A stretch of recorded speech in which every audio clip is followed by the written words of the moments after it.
Welcome to Surya tutorials. तो students, आज हम लोग जो है क्लास 10th के फिजिक्स के chapter human I and the colourful world के NCERT एक्सरसाइज के क्वेश्चन नंबर 10 से लेकर के क्वेश्चन नंबर 13 तक की सभी क्वेश्चंस को सॉल्व करेंगे। तो चलिए स्टार्ट करते हैं। Why do stars twinkle. अब हमारे जो स्टार्स हैं वो ट्विंकल क्यों करते हैं, ठीक है, वो ब्लिंक क्यों करते हैं। मीन्स एक टाइम हम लोगों को दिखता है कि उनके पास बहुत ज़्यादा रोशनी है, एक टाइम हम लोगों को दिखता है बहुत कम रोशनी है। तो ऐसा क्यों होता है?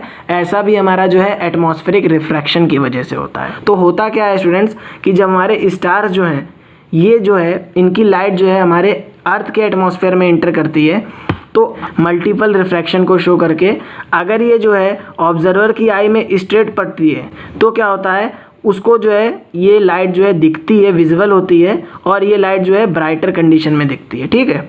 तो यहाँ पे वो क्या कह रहा है कि हमारे स्टार जो है चमक रहे हैं, ठीक है, उनके पास खुद की लाइट है। बट सेकेंड कंडीशन में क्या होता है स्टूडेंट्स कि अगर हमारे स्टार जो है मल्टीपल रिफ्रैक्शन करने के बाद जो है वो जो लाइट रे फॉल करा रहे हैं वो ऑब्जर्वर की आई में नहीं फॉल करा रहे हैं, क्योंकि यहाँ पे जो हमारा लाइन ऑफ साइट है वो क्या होगा, वो स्ट्रेट नहीं होगा, ठीक है। तो यहाँ पे क्या होगा कि जो ऑब्जर्वर है उसको तो ये दिख ही नहीं रहा है ना कि हमारे जो स्टार्स हैं उनके पास लाइट है, तो ये क्या हो जाएंगे, ये डिमर हो जाएंगे।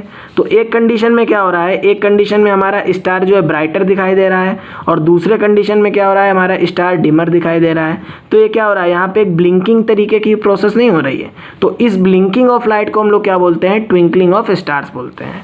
अब हम लोग इसकी थ्योरी को देख लेते हैं students. So when light from stars passes through the atmosphere, then if it is in the line of sight it is visible, and when it is out of sight it is not visible। समझ में आ गया? अगर वो line of site में होगी, वो directly human आई में अगर पड़ेगी, ऑब्जर्वर की आई में पड़ेगी तो वो विजिबल हो जाएगी, और अगर वो जो है ह्यूमन आई में डायरेक्टली नहीं पड़ेगी तो उस कंडीशन में क्या होगा, वो ह्यूमन आई को नहीं दिखेगी और वहाँ पे क्या हो जाएगा, so it appears blinking in our I. So this blinking of light is called twinkling of stars. तो इसलिए जो है इस ब्लिंकिंग ऑफ लाइट को हम लोग क्या बोलते हैं, ट्विंकलिंग ऑफ स्टार्स बोल देते हैं स्टूडेंट्स। सो स्टूडेंट्स, हम लोगों का नेक्स्ट क्वेश्चन क्या है, question number 11, that is why do planets do not twinkle. अब हमारे जो प्लैनेट्स हैं वो ट्विंकल क्यों नहीं करते हैं। तो सबसे पहले हम लोग इसको समझ लेते हैं।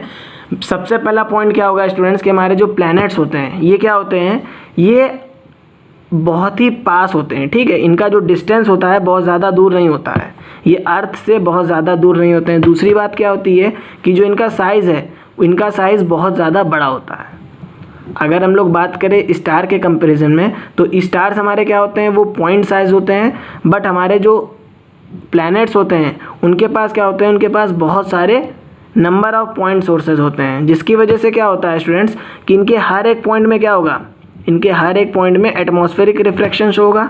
यहाँ पे मैंने आप लोगों को बताया भी है कि हमारा ये क्या है, ये हमारा एक प्लैनेट है और इसमें क्या है, इसमें बहुत सारी पॉइंट सोर्सेज हैं। तो इनके हर एक पॉइंट से क्या होगा, इनके हर एक पॉइंट से जो है एटमॉस्फेरिक रिफ्रैक्शन शो होगा, जिसकी वजह से हमारे कुछ पॉइंट सोर्सेज हैं ये क्या करेंगे, ये हम लोगों को डिमर दिखेंगे, ठीक है, और कुछ पॉइंट सोर्सेज हम लोगों को क्या दिखेंगे, ब्राइटर दिखेंगे। लेकिन अगर हम लोग ओवरऑल बात करें स्टूडेंट्स तो ये जो ब्राइटर और डिमर है इनका जो कॉम्बिनेशन होगा ये क्या हो जाएगा, ये न्यूट्रलाइज हो जाएगा, जिसकी वजह से क्या होता है स्टूडेंट्स कि हमारे जो प्लैनेट्स होते हैं वो ट्विंकल नहीं करते हैं। अब हम लोग इसकी थ्योरी को भी देख लेते हैं। तो this is because planets are very close to the earth so they are not point source. अब हमारे जो प्लैनेट्स होते हैं ये बहुत ही ज़्यादा क्लोज होते हैं अर्थ के, तो ये क्या होते हैं, ये पॉइंट सोर्सेज नहीं होते हैं। They contain a number of point sources in it. और इनके पास क्या होते हैं, इनके पास बहुत सारे पॉइंट सोर्सेज होते हैं, ये इनके पास thousands and thousands of point sources होते हैं। Due to the atmospheric refractions when some point sources appear lighter. अब एटमॉस्फेरिक रिफ्रैक्शन की वजह से क्या होता है स्टूडेंट्स कि हमारे जो कुछ पॉइंट सोर्सेज हैं ये क्या दिखते हैं, ये ब्राइटर दिखते हैं, और कुछ पॉइंट सोर्सेज हमारे क्या दिखते हैं, डिमर दिखते हैं। So they cancel out the effect of each other, that's why planets do not twinkle. तो ये क्या करते हैं, ये जो ब्राइटर और डिमर है ये दोनों एक दूसरे के इफेक्ट को कैंसिल कर देते हैं, जिसकी वजह से क्या होता है कि जो हमारे प्लैनेट्स होते हैं वो ट्विंकल नहीं करते हैं। समझ में आ गया स्टूडेंट्स? तो स्टूडेंट्स अब हम लोग जो है अपने नेक्स्ट क्वेश्चन को देख लेते हैं।